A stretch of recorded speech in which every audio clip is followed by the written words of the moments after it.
ஒரு ஃப்ரெஷரா cyber security இன்ஜினியரா ஒரு கம்பெனில ஜாயின் பண்றீங்கன்னா நீங்க டே டு டே லைஃப்ல என்னென்ன ஒர்க் பண்ணுவீங்க, ஃபியூச்சர்ல நீங்க எப்படிலாம் உங்களை அப்டேட் பண்ண வேண்டியது வரும், உங்க கம்பெனில என்னென்ன டாஸ்க்லாம் வந்து உங்களுக்கு கொடுப்பாங்க, இது எல்லாத்தையும் பத்தி இந்த வீடியோல நம்ம தெளிவா பார்க்கலாம். இப்போ வீடியோக்குள்ள போலாம்.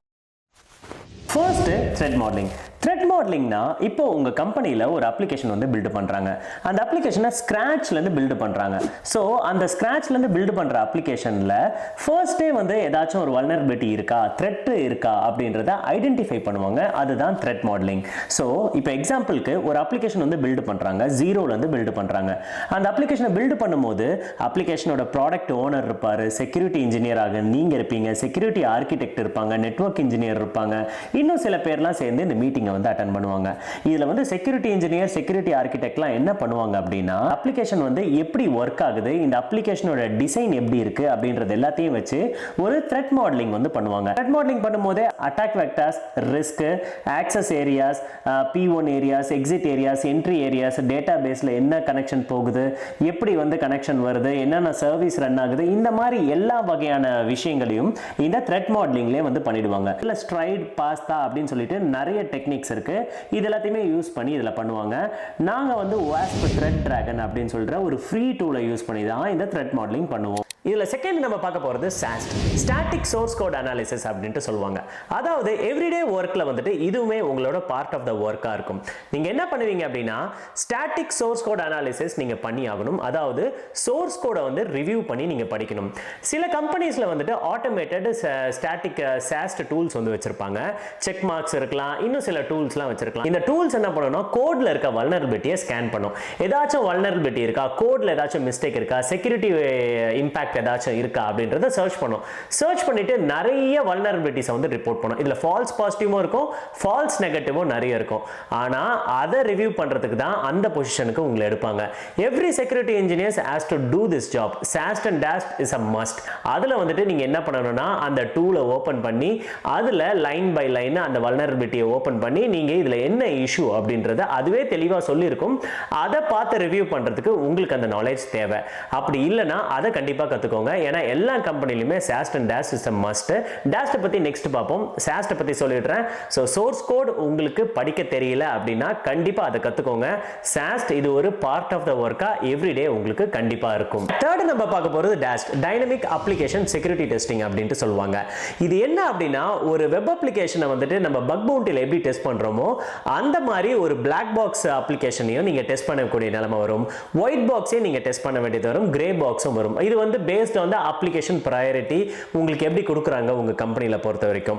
ஸோ இந்த அப்ளிகேஷனை நீங்க டெஸ்ட் பண்ணணும் அப்படின்னா நீங்க ஆத்தென்டிகேஷன், ஆத்தரைசேஷன், பிரிவிலேஜ் எஸ்கலேஷன், இந்த மாதிரி நிறைய கான்செப்ட், OWASP டாப் 10 இந்த மாதிரி விஷயங்கள் எல்லாத்துலயுமே நீங்க கான்செப்ட்ஸ்ல பயங்கர ஸ்ட்ராங்கா இருக்கணும்.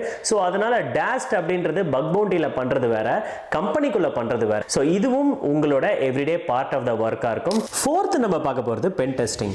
பென் டெஸ்டிங் அப்படின்றது ஆல்மோஸ்ட் பாத்தீங்கன்னா சிமிலர் டு DAST தான். ஆனால் சில பென் டெஸ்டிங் வந்து ஃபுல்லி ஆட்டோமேட்டடாக இருக்கும், செமி ஆட்டோமேட்டடாக இருக்கும். சிலது வந்து ரியல் வேர்ல்டு எக்ஸ்ப்ளாய்ட்ஸை வந்து ஃபைன் பண்ணதாக இருக்கும். ஆட்டோமேட்டட் டூல்ஸை ஃபுல்லாக ரன் பண்ண வேண்டியதாக இருக்கும். ஹை லெவல் ப்ரிவிலேஜ் வல்னரபிலிட்டிஸை வந்து கண்டுபிடிக்கிறது வரும். செயின்டு வல்னரபிலிட்டிஸை கண்டுபிடிக்கிற மாதிரி வரும். சில பென் டெஸ்டிங் வந்துட்டு நெட்வொர்க்கில் பண்ணுற மாதிரி வரும், வெப் அப்ளிகேஷனில் பண்ணுற மாதிரி வரும், டிபி டெஸ்டிங் பண்ணுற மாதிரி வரும். இந்த மாதிரி நீங்கள் வந்துட்டு உங்களோட கம்பெனியில இருந்து பண்ணலாம், இல்லை கிளைண்ட் பிளேஸுக்கு போயிட்டு நெட்வொர்க் பென் டெஸ்டிங் பண்ணலாம். இப்போ எப்படி நான் வந்துட்டு வைஃபை பைனாப்பிள் வச்சுட்டு வைஃபை பென் டெஸ்டிங் பண்றணும், அந்த மாதிரி இன்னொரு கம்பெனி கூட அவங்களோட நெட்வொர்க்குள்ள போயிட்டு நீங்க Nmap ரன் பண்ணி ஸ்கேன் பண்ணலாம், நெட்வொர்க்கை வைஃபை பென் டெஸ்டிங் பண்ணலாம். இந்த மாதிரி பண்றது தான் வந்து பெனிட்ரேஷன் டெஸ்டிங். உங்க கம்பெனில உங்களுக்கு பென் டெஸ்டிங் ரோலுக்கு நீங்க உங்களை எடுக்கிறாங்க அப்படின்னா நீங்க அஃபென்சிவ் செக்யூரிட்டிக்குள்ள போறீங்களா இல்ல டிஃபென்சிவ் செக்யூரிட்டிக்குள்ள போறீங்களா அப்படின்றது கண்டிப்பா வந்து உங்களோட நாலேஜை பொறுத்து தான். ஸோ பென் டெஸ்டிங் அப்படின்ற ஒரு ரோல்குள்ள நீங்க போறீங்கன்னா DAST வந்து ரொம்ப ஸ்ட்ராங்கா இருக்கணும். SAST விட DAST வந்து ரொம்ப ஸ்ட்ராங்கா இருக்கணும். ஒரு பென் டெஸ்டருக்கும் டைனமிக் அப்ளிகேஷன் செக்யூரிட்டி டெஸ்டிங் பண்ற செக்யூரிட்டி இன்ஜினியருக்கும் நிறைய டிஃபரன்ஸ் இருக்கு. ஸோ அதனால தான் பென் டெஸ்டர் அப்படின்ட்டு சொல்றாங்க, DAST அப்படின்றத தனியாக வச்சிருக்காங்க. ஸோ நீங்க உங்க கம்பெனியில் பென் டெஸ்டிங் ரோலுக்கு உங்களை எடுத்திருக்காங்க அப்படின்னா நீங்க வந்து SAST ஒர்க் ரொம்ப கம்மியாக இருக்கும். பட் ஆனால் நீங்க வந்து அப்ளிகேஷன் லாஜிக்கு இந்த எல்லா வகையான அட்டாக்ஸ், செயின்டு வல்னரபிலிட்டிஸ்லாம் கண்டுபிடிக்கிறதுக்கு நீங்க ஒரு பயங்கர எக்ஸ்பர்ட்டாக இருக்கணும். நெட்வொர்க்காக இருந்தாலும் சரி, வெப் அப்ளிகேஷனாக இருந்தாலும் சரி. ஃபிஃப்த் வந்து நம்ம பார்க்க போகிறது WAF கான்ஃபிகரேஷன். நான் எங்க கம்பெனியில் ஃப்ரெஷராக ஜாயின் பண்ண பண்ணும்போது வெறும் பென் டெஸ்டிங்கும் சாஸ்டும் டேஸ்டும் மட்டும் தான் பண்ணிட்டு இருந்தேன். ஆனால் போக போக என்னோட ஒர்க் லோடு வந்து கொஞ்சம் கொஞ்சமாக இன்க்ரீஸ் ஆக வந்துச்சு. நான் நிறைய விஷயங்கள் கற்றுக்க ஆரம்பித்தேன். வெப் அப்ளிகேஷன் ஃபயர்வால் பற்றி நம்ம எல்லாருக்கும் தெரிஞ்சிருக்கோம், ஆனால் அதில் ஒர்க் பண்ணுற நாலேஜ் எனக்கு கிடையாது.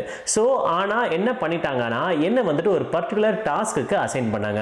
வேஃபை வந்து கான்ஃபிகர் பண்ணணும். அக்கமையோட வேஃபை வந்து கான்ஃபிகர் பண்ணுறதுக்கு எனக்கு வந்து ஒரு ஆப்பர்ச்சுனிட்டி கிடைச்சது. ஸோ அந்த வேஃபை வந்துட்டு கான்ஃபிகர் பண்ணணும். அதுக்கப்புறம் கிளவுட் ஃப்ளேரில் இருக்கிற அந்த கான்ஃபிகரேஷன் பண்ண வேண்டிய டாஸ்க்கு இன்னொரு கம்பெனியில் வந்துச்சு. ஸோ வேஃப் வந்து எப்படி ஒர்க் ஆகுது, அதை எப்படி பைபாஸ் பண்ணுறாங்க, எஸ்கியூஎல் இன்ஜெக்ஷன் எப்படி மிட்டிகேட் பண்ணுறது, ஒரு வல்னரபிளான இன்புட்டை வந்துட்டு யூசர் கொடுத்தாருன்னா அவரை எங்கே பிளாக் பண்ணுது, இந்த மாதிரி விஷயங்கள் எல்லாத்துமே உங்களுக்கு கொஞ்சம் கொஞ்சமாக தெரிய வரும். தெரியலனாலும் நீங்கள் கம்பெனியில் போய் கற்றுக்க வேண்டிய நிலைமை வரும். கற்றுக்க நிலைமை வர்றதுக்கு முன்னாடி வீட்டிலேயே அதை பற்றி நிறைய விஷயங்கள் பாருங்கள். ChatGPTலே நிறைய விஷயங்கள் தெரியும். சில கான்ஃபிகரேஷனை நீங்கள் ஆன்லைன்லேயே படிக்கலாம். ஸோ அதையும் மறக்காமல் பண்ணிடுங்க. இது மட்டும் இல்லாமல் CI/CD pipelines, continuous integration and continuous deployment, இதில் நீங்கள் வேலை செய்ய வேண்டிய நிலைமை கூட உங்களுக்கு வரலாம். ஏன்னா கம்பெனியில் எல்லாத்துலேயுமே வந்துட்டு பார்த்தீங்கன்னா எல்லாமே வந்து ஆட்டோமேட் தான் பண்ணியிருப்பாங்க. யாரும் வந்துட்டு மேனுவலாக எல்லாத்தையுமே வந்து பண்ண வேண்டிய நிலைமை வராது. ஸோ சோர்ஸ் கோடை வந்துட்டு நீங்கள் சாஸ்டில் பண்ணி முடிச்சதுக்கப்புறம் அந்த டூல்ஸ் வல்னரபிலிட்டி எதுவுமே கோடில் இல்லைன்னு சொன்னதுக்கப்புறம் அதை அடுத்த டிப்ளாய்மெண்ட்டுக்கு நீங்கள் அனுப்பணும் அப்படின்னா அதை வந்து ஆட்டோமேட் பண்ணி வச்சிருப்பாங்க. கண்டினியூஸ் இன்டெகிரேஷன், கண்டினியூஸ் டிப்ளாய்மெண்ட்னு. ஸோ அந்த சோர்ஸ் கோடை வந்துட்டு ஸ்கேன் பண்ணுறதுக்கு உங்ககிட்ட பெய்டு டூல் இருந்துச்சுன்னா நீங்கள் தனியாக அதை பண்ணலாம். அங்கேருந்தே அது வந்துட்டு அந்த கோடை வந்து புஷ் பண்ணிடும். அப்படி இல்லை உங்ககிட்ட ஏதாச்சும் மேனுவலாக ஏதாச்சும் open source tool sonar cube மாதிரி ஏதாச்சும் இருக்குன்னா அதை வந்து நீங்கள் ரன் பண்ணி வச்சுட்டு அதுக்கப்புறம் கண்டினியூஸ் இன்டெகிரேஷனில் அதை புஷ் பண்ணி எந்த வல்னரபிலிட்டியும் இல்லைன்னு சொல்லிட்டு அந்த இடத்துல சில செக்ஸை வந்துட்டு நீங்கள் ரன் பண்ணணும். ஸோ இந்த மாதிரி விஷயங்கள்லையும் நீங்கள் லேர்ன் பண்ணி ஒர்க் பண்ண வேண்டியது வரும். அதனால CI/CD பைப்லைன்ஸை பற்றி பேசிக்கான சில விஷயங்கள் தெரிஞ்சுக்கோங்க. இன்டர்வியூவில் ஆன்சர் பண்ணுற அளவுக்காச்சும் கொஞ்சம் விஷயங்கள் நீங்கள் கற்றுக்கிட்டீங்கன்னா CI/CDயை பற்றி தெரியல அப்படின்னாலும் சில விஷயத்தை நீங்கள் கற்றுக்கினதுக்கப்புறம் கம்பெனியில் போய் பார்க்கும்போது அந்த விஷயங்கள்லாம் உங்களுக்கு கொஞ்சம் ஈஸியாக தெரியும். அதெல்லாம் ரொம்ப பெரிய விஷயங்கள் கிடையாது. ஜஸ்ட் எல்லாமே கான்ஃபிகரேஷன் தான். அந்த கான்ஃபிகரேஷன் நீங்கள் கற்றுக்கிட்டீங்கன்னா ஈஸியாக வந்து ஒர்க் பண்ணிடலாம். நெக்ஸ்ட் உங்களுக்கு கண்டிப்பாக தெரிய வேண்டியது ஏதாச்சும் ஒரு கிளவுட் பிளாட்ஃபார்மில் நீங்கள் வந்து ப்ரோவாக இருக்கணும். மெயினாக AWS தான் எல்லாருமே வந்து யூஸ் பண்ணுறதுனால AWS பற்றி உங்களுக்கு சிலது தெரிஞ்சிருக்கணும்.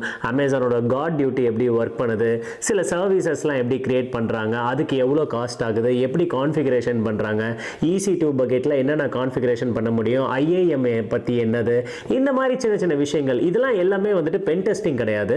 இது எல்லாமே ஜஸ்ட் ஒரு கான்ஃபிகரேஷன் தான். ஆனால் அந்த கான்ஃபிகரேஷன்லாம் பற்றி தெளிவாக தெரிஞ்சிருக்கணும். தெரியவில்லை என்றால் கண்டிப்பாக நீங்கள் ரொம்பவும் கஷ்டப்படுவீர்கள். இதுக்கப்புறம் இன்னும் நீங்கள் நிறைய விஷயங்கள் பண்ண வேண்டியது வரும். இப்போ நீங்கள் அஜைல் மெத்தடாலஜிஸில் ஒர்க் பண்ணுற மாதிரி வரும், பக் பவுண்டீஸில் ஒர்க் பண்ணுற மாதிரி வரும். இப்போ பக் பவுண்டீஸில் வந்துட்டு நம்ம பக் மட்டும் தானே போட்டிருப்போம், நிறைய வல்னரபிலிட்டிஸ் வந்து நம்ம ரிப்போர்ட் பண்ணியிருப்போம். ஆனால் சில கம்பெனிஸில் நீங்கள் பக் பவுண்டியில் ஒர்க் பண்ணுற மாதிரி வரும். அதாவது உங்கள் கம்பெனியோட அப்ளிகேஷனை பக் பவுண்டி, பக் க்ரௌட் அப்படின்ற ஒரு இதுலையோ ஹேக்கர் ஒன்லையோ கொடுத்துருவாங்க. அதை பக் பவுண்டியை வந்துட்டு வெளியில் வந்துட்டு பப்ளிக்காவோ ப்ரைவேட்டாவோ நீங்கள் வந்துட்டு உங்களோட கம்பெனியில் நீங்கள் எப்படி பேசி போடுறீங்களோ அந்த மாதிரி தான். ஸோ அந்த பர்டிகுலர் அப்ளிகேஷனோட மேனேஜர் நீங்களாக இருப்பீங்க. உங்களுக்கு உங்கள் மேனேஜர் ஹெட்டாக இருப்பார். ஸோ நீங்கள் என்ன பண்ணுவீங்கன்னா உங்கள் அப்ளிகேஷனில் யாரெல்லாம் வந்துட்டு வெளியில் வந்துட்டு பக் வந்து போடுறாங்களோ அதை வந்துட்டு P1 P2 இந்த கேட்டகரி படி நீங்கள் வந்து ட்ரையார்ஜ் பண்ணணும், பவுண்டி பே பண்ணணும். இந்த மாதிரி விஷயங்கள்லாம் நீங்கள் பண்ண வேண்டியது வரும். இப்போதைக்கு மோஸ்ட்டாக எல்லா அப்ளிகேஷனுமே பக் க்ரௌடு, வெப் ஹேக்கர் ஒன்ல வந்து வச்சுருக்காங்க. ஸோ இந்த பக் பவுண்டி, ட்ரையார்ஜ், ரெமிடியேஷன் இதெல்லாம் வந்துட்டு உங்களுக்கு பண்ண வேண்டிய ஆப்பர்ச்சுனிட்டி கிடைச்சது அப்படின்னா உங்களுக்கு நீங்கள் ஒர்க் பண்ண வேண்டிய வேலை வந்து கொஞ்சம் கம்மியாயிடும். நீங்கள் இந்த பக் பவுண்டியில் நிறைய கான்சென்ட்ரேட் பண்ணுற மாதிரி வரும். ப்ராப்பராக ட்ரையார்ஜ் பண்ணுறது, அதுக்கப்புறம் அந்த ட்ரையார்ஜ் பண்ணுற பக்கை நீங்கள் என்ன பண்ணணும்னா ரிப்போர்ட்டிங் டூல்ஸ்லாம் இருக்கும். இப்போ கான்ஃப்ளூயன்சஸ் இருக்குது, ஜீரா இருக்குது. இதிலெல்லாம் வந்துட்டு நீங்கள் பக்கை வந்து அப்டேட் பண்ணிவிட்டு எந்த பர்டிகுலர் டெவலப்பர் இருக்காரோ அந்த டெவலப்பருக்கு நீங்கள் அசைன் பண்ணி அதோட ஸ்டெப் டு ரிப்ரொடியூஸை எடுத்து அதுக்கப்புறம் அந்த POC அட்டாச் பண்ணி இதுக்கு ரெமிடியேஷன் என்ன, இதுக்கு மிட்டிகேஷன் என்ன அப்படின்றது எல்லாத்தையுமே நீங்கள் தெளிவாக எழுதி உங்களோட டெவலப்பருக்கு நீங்கள் அனுப்பணும். டெவலப்பர் அதை ஃபிக்ஸ் பண்ணிவிட்டு டீம் மீட்டிங் வச்சு அது எப்படி தெரியலனா அவங்களுக்கு நீங்கள் ஹெல்ப் பண்ணணும். மோஸ்ட்டாக வந்துட்டு வெப் அப்ளிகேஷன் செக்யூரிட்டி இன்ஜினியருக்கு வந்துட்டு ஒர்க் எப்படி இருக்கும்னா டெவலப்பர் கூட ஒர்க் பண்ணுறது தான் மோஸ்ட்டாகவே இருக்கும். ஏன்னா அவங்களுக்கு வந்துட்டு நிறைய வேலை இருக்கும், உங்களுக்கு பக் நிறைய வந்துக்கிட்டே இருக்கும். அவங்க அதை ஃபிக்ஸ் பண்ண மாட்டாங்க. நீங்கள் அவங்க பின்னாடி போய் அவங்கள வந்து ஃபோர்ஸ் பண்ணி ஃபிக்ஸ் பண்ண வச்சு நீங்கள் உங்களோட ஒர்க் பண்ணணும். இந்த வேலையை நீங்கள் பண்ணலன்னா உங்கள் மேனேஜர் உங்களை கொஸ்டின் கேட்பாரு. ஸோ வெப் அப்ளிகேஷன் செக்யூரிட்டி இன்ஜினியர்னா வெறும் பக் கண்டுபிடிக்கிறது மட்டும் இல்லை, ஒரு நாளைக்கு இவ்வளோ விஷயங்கள் பண்ண வேண்டியது வரும். ஸோ எவ்ரிடே ஒரு புது டாஸ்க் இருக்கலாம், நீங்கள் பண்ணாத ஒர்க் உங்களுக்கு கொடுக்கலாம், நீங்கள் கற்றுக்காத விஷயத்த உங்களை கற்றுக்க சொல்லலாம். இந்த எல்லா விஷயத்துக்குமே நீங்கள் எவ்ரிடே தயாராக இருக்கணும். நான் சொன்ன மாதிரி கிளவுட் உங்களுக்கு தெரிஞ்சிருக்கணும், சாஸ்ட் டேஸ்ட் தெரிஞ்சிருக்கணும், பென் டெஸ்டிங் தெரிஞ்சிருக்கணும். அதே மாதிரி இன்னும் சில விஷயங்கள் நான் சொன்னல, இந்த மாதிரி அஜைல் மெத்தடாலஜியில் ஒர்க் பண்ண தெரிஞ்சுக்கணும், மீட்டிங்ஸை வந்து ரெகுலராக அட்டன் பண்ணணும். இந்த மாதிரி நிறைய விஷயங்கள் இருக்குது. இது இல்லாமல் மேனேஜர், நீங்கள் ஒரு டீம் லீடு பொசிஷனுக்கு போயிட்டீங்கன்னா உங்களோட டீமை வந்து நீங்கள் மேனேஜ்மெண்ட் பண்ற மாதிரி வரும். இது எல்லாத்தையும் பண்ணதுக்கு அப்புறம் கொஞ்சோண்டு டைம் தான் உங்களுக்கு ஒர்க் பண்றதுக்கே கிடைக்கும். அந்த ஒர்க்கை நீங்க பண்ணணும், உங்க டீமையும் நீங்க மேனேஜ் பண்ணணும். இந்த மாதிரி நிறைய விஷயங்கள் இருக்கு. இப்படி தான் ஒரு எவ்ரிடே ஒரு கார்ப்பரேட் லைஃப்ல ஒரு செக்யூரிட்டி இன்ஜினியரோட ரோல் இருக்கும். இது இல்லாம நீங்க வேற ஏதாச்சும் டைப் ஆஃப் செக்யூரிட்டி இன்ஜினியரா இருக்கீங்க, சர்டிஃபிகேஷன், PKI மேனேஜ்மெண்ட், கிரிப்டோகிராஃபி, இந்த மாதிரிலாம் நீங்க இருக்கிறீங்கன்னா உங்களுக்கும் ஒர்க் இந்த மாதிரி தான் இருக்கும். பட் நீங்க அந்த ஒர்க் மட்டும் பண்ண மாட்டீங்க, நிறைய management skills, report writing skills, team meetings, அதுக்கப்புறம் இன்னும் அதர் ஆக்டிவிட்டீஸ்லாம் பண்ண வேண்டியது வரும். இது எல்லாத்தையுமே பர்டிகுலர் டைம்குள்ளே நீங்கள் முடிக்கணும். நீங்கள் என்னதான் ஒரு குட் எம்ப்ளாயியாக இருந்தாலும் நீங்களோட டைம்குள்ளே நீங்கள் அதை பண்ணலன்னா உங்களை கம்பெனியை விட்டு தூக்கிடுவாங்க. So thank you so much for வாட்சிங் திஸ் வீடியோ. இந்த வீடியோவிலேருந்து உங்களுக்கு ஒரு தெளிவான விஷயங்கள் தெரிஞ்சிருக்கும்னு நினைக்கிறேன். ஒரு கார்ப்பரேட் லைஃப்பில் ஒரு செக்யூரிட்டி இன்ஜினியராக வேலை செய்யும் போது இவ்வளோ விஷயங்கள் நீங்கள் எவ்ரிடே பண்ணுற மாதிரி இருக்கும். ஸோ ஒருவேளை இப்போதைக்கு நீங்கள் வெறும் பக் பவுண்டி மட்டும்தான் கான்சென்ட்ரேட் பண்ணியிருக்கீங்க அப்படின்னா அது உங்களோட லைஃப் கிடையாது. அந்த ஒர்க்கு நீங்கள் ஒரு கம்பெனியில் சேர்ந்து நீங்கள் பண்ண போகிறது கிடையாது. ஸோ ஒரு சைபர் செக்யூரிட்டி இன்ஜினியராக இருந்தாலும் யாராக இருந்தாலும் அதர் ஸ்கில்ஸ் நிறைய தெரிஞ்சிருக்கணும். இப்போதைக்கு ஒரே ஒரு விஷயத்த சொல்கிறேன், ஒரு ஆளுக்கு ஒரே ஒரு ஸ்கில் மட்டும்தான் தெரியுது அப்படின்னா அவங்களுக்கு கண்டிப்பாக வேலை கிடைக்காது. Take care, by.